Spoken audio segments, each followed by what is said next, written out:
I got the text on a Wednesday afternoon. Dinner at Delvino's, 7 p.m. We have big news. It was from my mom, sent to the family group chat that I'm usually the last to hear from. No context, no extra messages, just that. But what caught me wasn't the place or the time. It was the tone. That word, big, felt intentional. Like they wanted me to be curious. Like they wanted me there. And I went. Because no matter how distant things have felt lately, they're still my family, right? I remember pulling into the parking lot that night. The sun was just starting to dip, casting these long shadows across the pavement.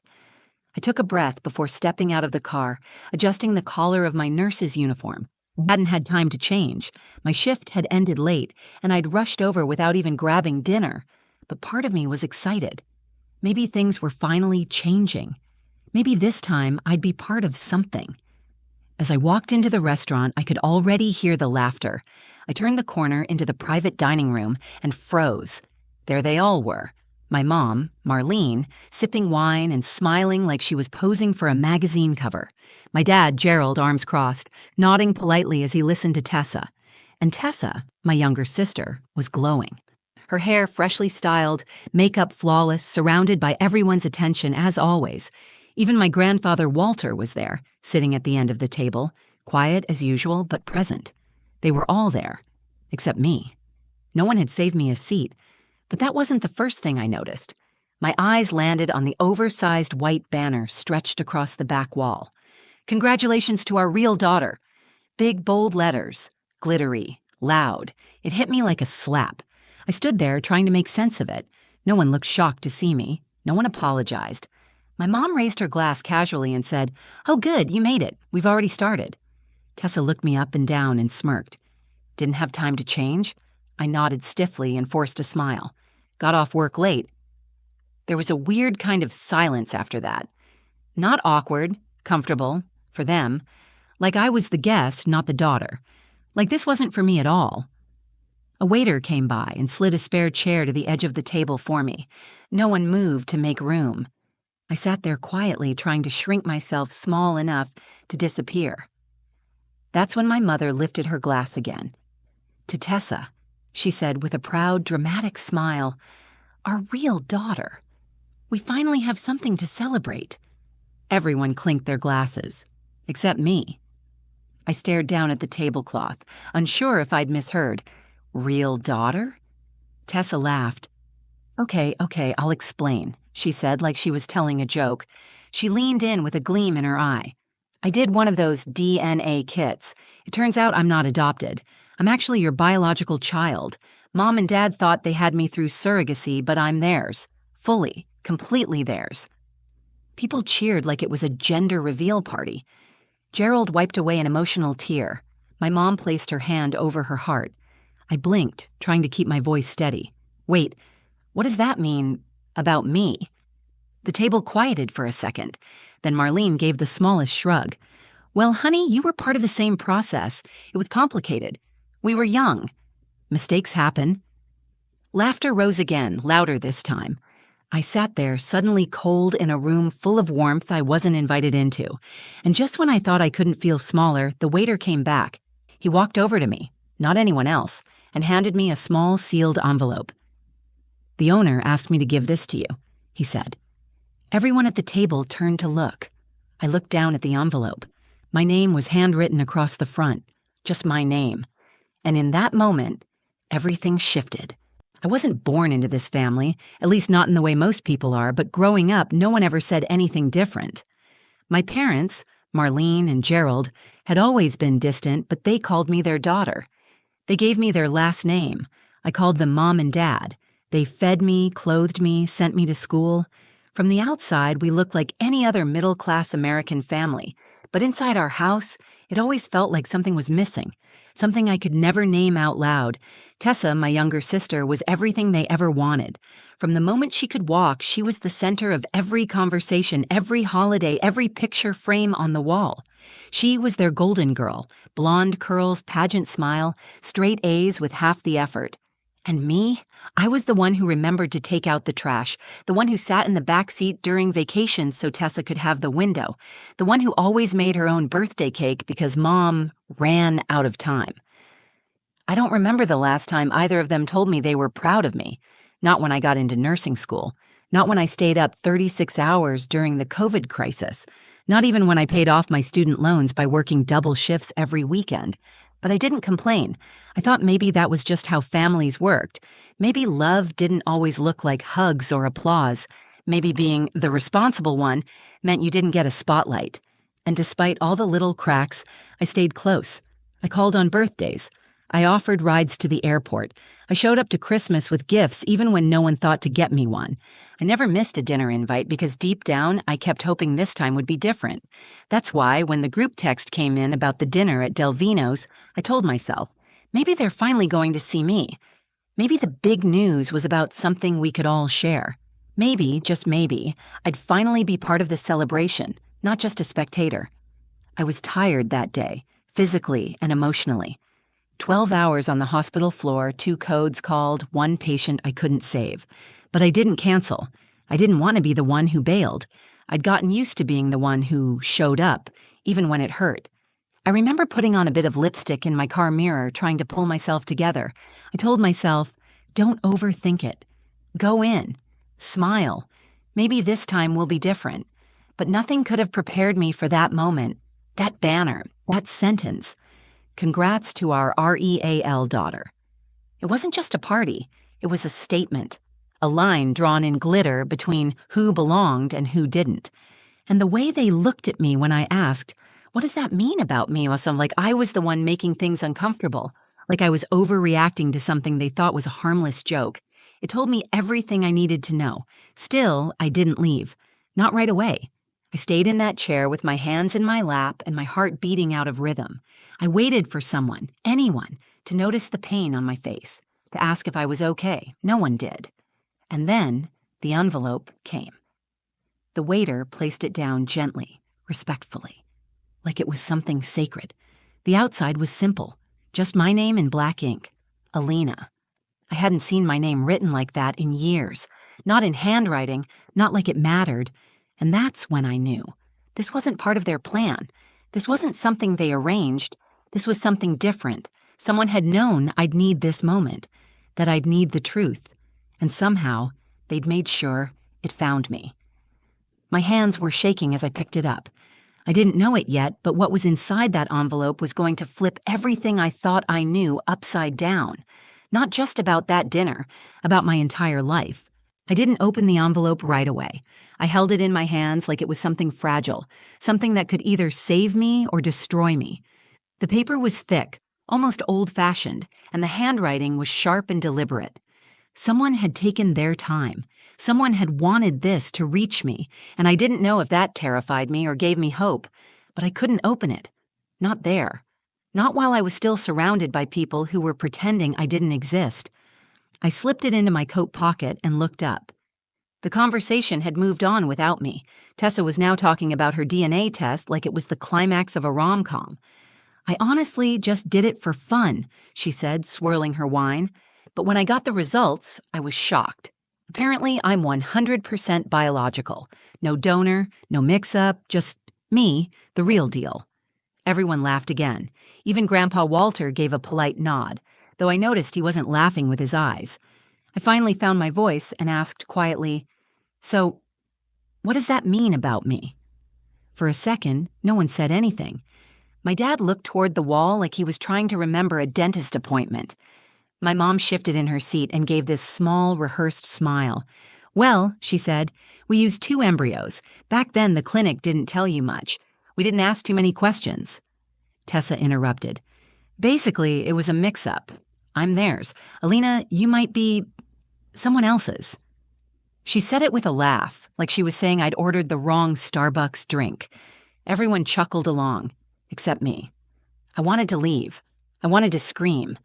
But I sat there completely still, like my body had detached from the room. My mom reached across the table to pour herself more water. "It doesn't really change anything, though," she added casually. "You're still family." Still family. The way someone says that when they're talking about an old neighbor or the dog they gave away years ago. I felt my throat tightening, my heart pounding in my chest, not fast, but heavy, like it was dragging the rest of me down. No one apologized. No one acknowledged that what they'd just revealed was more than a quirky surprise. It was my entire identity being thrown out like a punchline. I wasn't just the second best daughter. I was the one who didn't even belong. That banner above the table made it clear. Our real daughter. Not both our daughters, not our family. Just one. One real daughter. And I wasn't her. Tessa was glowing, eating up every second of it. She pulled out her phone and started showing pictures of the DNA results, like it was proof of her destiny. My parents leaned in, fascinated, amazed, hanging on to her every word. I sat there invisible, shrinking with every sip of my untouched water. At one point, Tessa leaned toward me and said, "Honestly, this kind of explains a lot. You've always been different." She didn't mean it kindly. Before I could respond, my phone buzzed. It was a reminder from work. Overnight shift next week confirmed. Be there at 6 p.m. Even my job treated me with more respect than my own family. I swallowed the rising heat in my throat and stood up. "I'm going to step outside for some air," I said. No one stopped me. No one asked if I was okay. My chair scraped softly against the floor, and their conversation continued without skipping a beat. I stepped into the cold night air, pulled the envelope from my coat, and stared at it under the street lamp. I was shaking, not just from the cold, but from the realization that I had never truly been part of that table. Not when I was 5, not when I was 15, not tonight. And somewhere inside that envelope, I had a feeling I was about to find out why. I stood outside that restaurant like the ground beneath me wasn't real anymore. The laughter from inside kept spilling through the window. Soft clinks of glasses, familiar voices, stories told for the 50th time. If you didn't know better, you'd think it was just another family gathering, just another ordinary dinner. But something had split wide open inside me, and all I could hear was the sound of paper unfolding in my hands. The envelope was warm now from how long I'd held it, my name, Alina, still staring back at me like it belonged to someone else. For a second, I thought about not reading it. Maybe it would be easier to walk away from it all and just carry the not knowing. But I'd spent most of my life doing exactly that, quietly swallowing things that didn't make sense, excusing the cold looks, pretending their love felt like enough. I was done pretending. So I tore open the seal. Inside was a single folded sheet of paper. The handwriting stopped me cold, slanted, elegant cursive, familiar in a way I couldn't place at first. Then it hit me. Grandpa Walter. I hadn't seen his handwriting since I was a child, back when he used to mail me birthday cards with $2 bills tucked inside. He'd stopped years ago. Or maybe someone had made him stop. I opened the letter. Alina. If you're reading this, it means they finally told you. Or maybe they told you just enough to hurt you, not enough to explain. I've waited years for this moment. There's something I've needed to say for a long time, but I was asked not to, and I kept that promise. Until now. I could barely breathe. You were never supposed to end up with them. Your mother, your real mother, was my daughter's best friend. Her name was Camilla Cardenas. She was strong, fierce, kind. She wanted you more than anything, but she died in a car accident when you were just a baby. No one talks about her anymore. They buried her memory to protect themselves. Not you. I felt my knees give. I sat down on the stone bench near the sidewalk. The letter trembled in my hands. Camilla. My mother had a name I'd never heard, a name they'd never once spoken. After the accident, Marlene stepped in. She offered to take you in. She said it was the only way to keep you safe and cared for. At the time, I believed her. She was my daughter. I wanted to trust her, but the truth is, she didn't take you out of love. She took you out of guilt and pride. She didn't want to raise her best friend's child. She wanted to erase her. I tried, Alina. I tried to keep you close. But Marlene didn't want me involved. She said I confused things. She said it was better for you if you just moved on. I remembered how my grandfather used to pull me aside at family gatherings and whisper things like, "You're stronger than they know," Or you see things clearly, just like your mother. I thought he meant Marlene. Now I knew he hadn't. I kept Camilla's things. Letters, journals, photos. I have one of her holding you in the hospital, smiling so wide you'd think she was the luckiest woman alive. She was. You were her miracle. You still are. Come see me tonight. I'm still here. I'll tell you everything. Love, Grandpa Walter. The letter slipped from my fingers, landing softly in my lap like it had delivered its final weight. My chest felt like it was caving in and expanding all at once. Every part of me that had been waiting to be chosen, to be included, to be seen, suddenly felt irrelevant. I didn't want to be seen by them anymore. I didn't need to be. I looked up at the restaurant window. My family, the people I thought were mine, were still talking, still celebrating, still living in the center of their own story where I had never truly belonged. They hadn't lost anything tonight. But I had found something, a thread of truth, a name, a mother, a grandfather who had never given up on me, a family I had never been told about, one that might have actually loved me the way I'd always longed for. I stood up. This time, I didn't hesitate. I walked straight to my car, hands steady now. I didn't say goodbye. I didn't owe them that. They'd had 30 years to tell me the truth, and they chose silence. But someone else had chosen love, and he was waiting for me. The drive to Grandpa Walter's house felt longer than it was. It was only 15 minutes from the restaurant, but every red light stretched into an eternity. My fingers gripped the steering wheel tighter than I needed to.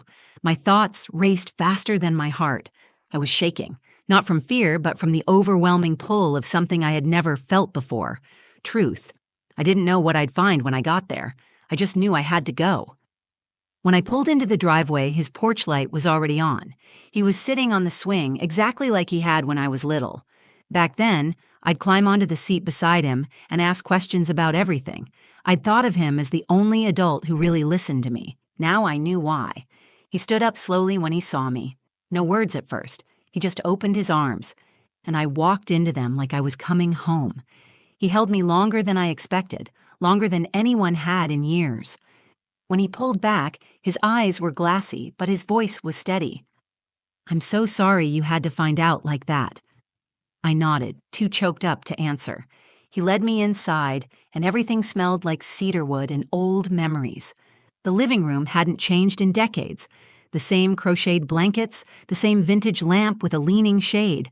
But now it felt different, like it belonged to me somehow. On the coffee table sat a small wooden box. He opened it slowly, as if it were sacred. Inside were letters, stacked carefully, all in the same handwriting, some addressed to me, some never sent. "Your mother wrote these during her pregnancy," he said, "and a few after you were born. She used to say she could feel your heartbeat before you even kicked. She talked to you every day. She loved you so fiercely, Alina." He handed me a photograph. It was a hospital room. A young woman with deep brown eyes and long, dark hair was cradling a newborn. Her face was soft, glowing, joyful. "That's Camilla," he said. The room blurred around me. I had never seen her before, but I knew her. I looked at her the way a child looks into a mirror for the first time and finally sees their own face clearly. I saw myself in her nose, her cheekbones, the way she cradled me, like I was everything. That picture did something no DNA test or family dinner ever could. It made me feel real. My voice trembled. "Why didn't they tell me?" Walter sat down beside me. They didn't want to love something that reminded them of what they took. Marlene always lived in Camilla's shadow. When Camilla died, she saw her chance to rewrite the story. And Gerald, he just followed whatever made life easier. But I knew I couldn't let Camilla's daughter vanish. So I stayed close as they'd let me, and I waited for the day you'd come to me. He pulled out a faded envelope marked for Alina, "when she's ready."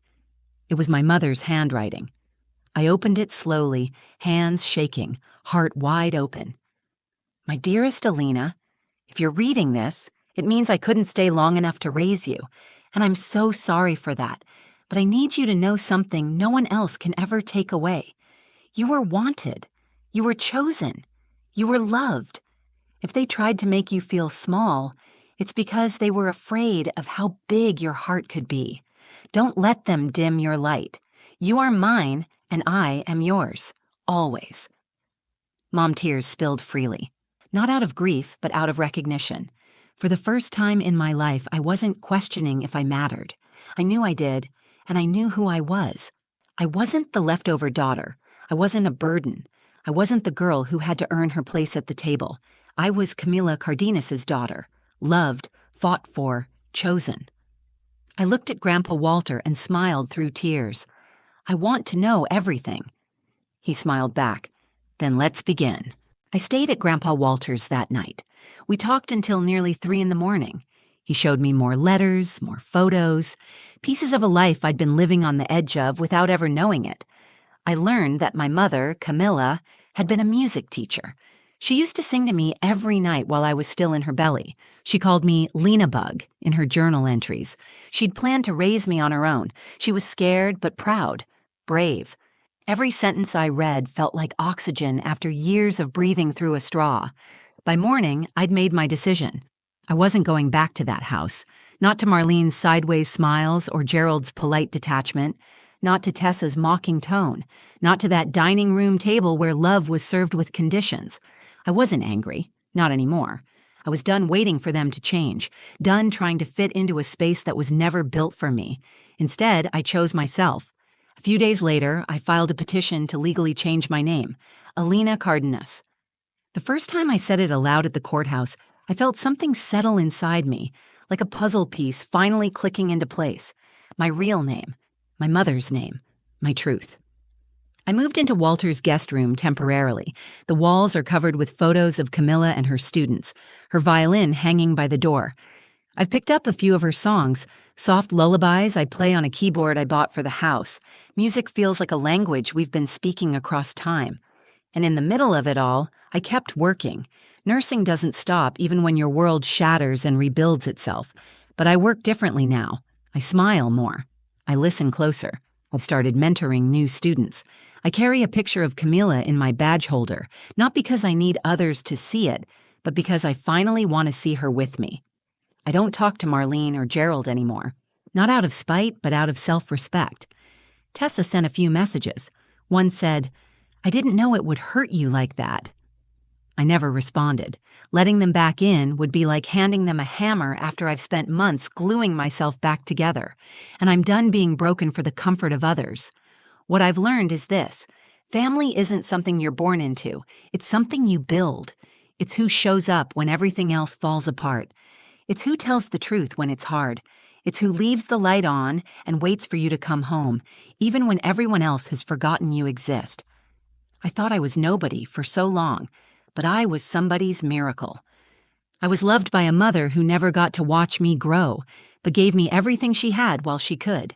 I was protected by a grandfather who waited decades to hand me back my own story, and I finally learned how to love myself with that same fierce, unconditional energy. So here's what I'd tell anyone who's ever felt like the outsider in their own family. You are not the problem. You are not less because they failed to see your worth. You are not defined by the ones who couldn't love you right. You are allowed to walk away. And when you do, when you finally choose truth over performance and love over legacy, you don't lose a family. You find your own. If this story moved you, don't forget to like, subscribe, and share. And if you've ever had to rebuild yourself from the ground up, tell me in the comments, what truth set you free?